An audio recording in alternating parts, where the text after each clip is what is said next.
इस कोविड-19 के टाइम पे अगर आपने किसी को कॉल किया हो तो अक्सर आप लोगों ने ये कॉलर ट्यून जरूर सुनी होगी। कोरोना वायरस या कोविड-19 से आज पूरा देश लड़ रहा है। पर मेरा सवाल ये है कि इस कॉलर ट्यून में आखिर आवाज है तो है किसकी?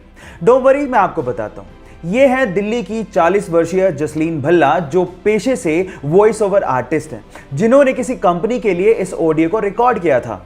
लेकिन इतनी सुरीली आवाज होने की वजह से नॉर्थ इंडिया के हर फोन के लिए इस कॉलर ट्यून को यूज किया जाने लगा।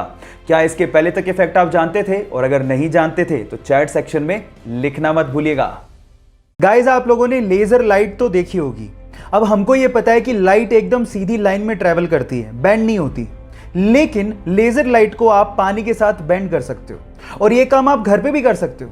मैं आपको बताता हूं कैसे। आप एक काम करिए, एक ट्रांसपेरेंट प्लास्टिक का बोतल लीजिए और उसमें नीचे से थोड़ी ऊपर एक छेद कर दीजिए। अब उसमें पानी भरिए। जब आप पानी भरेंगे तो छेद से पानी बाहर निकलेगा। अब बोतल की दूसरी तरफ से उस पर लेजर लाइट डालिए तो आप देखेंगे कि पानी के साथ साथ लेजर लाइट भी बेंड हो रही है, जैसे कि आपको वीडियो में दिखाई दे रहा है। अब आप एक काम करिए, घर पे इस सिंपल से एक्सपेरिमेंट को करके देखिए और करने के बाद चैट सेक्शन में फरवरी 2002 के एक वनडे मैच में इंग्लैंड ने भारत को हरा दिया। अब हार जीत तो गेम में चलती रहती है, लेकिन इंग्लैंड के एंड्रयू फ्लिंटॉफ ने सारी हदें पार कर दी। उसने अपनी टी शर्ट उतारी और नंगे बदन पूरे वानखेड़े स्टेडियम का चक्कर लगाते हुए इंडिया टीम का मजाक उड़ाया। अब ऐसी हरकत की है तो बदला तो लेना बनता है।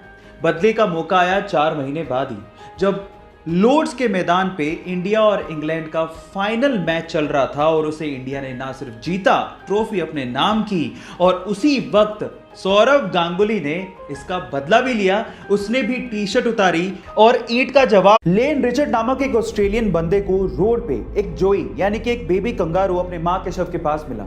उसकी मां की मृत्यु कार एक्सीडेंट की वजह से हो गई थी। अब वो उसे अपने घर ले आया। उसने और उसकी फैमिली ने उस कंगारू को बड़े प्यार से पाला।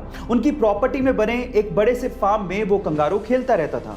एक दिन लेन अपनी प्रॉपर्टी में घूम रहा था, तभी अचानक से एक पेड़ का तना उसके सर पे आके गिरा और वो वहीं बेहोश हो गया।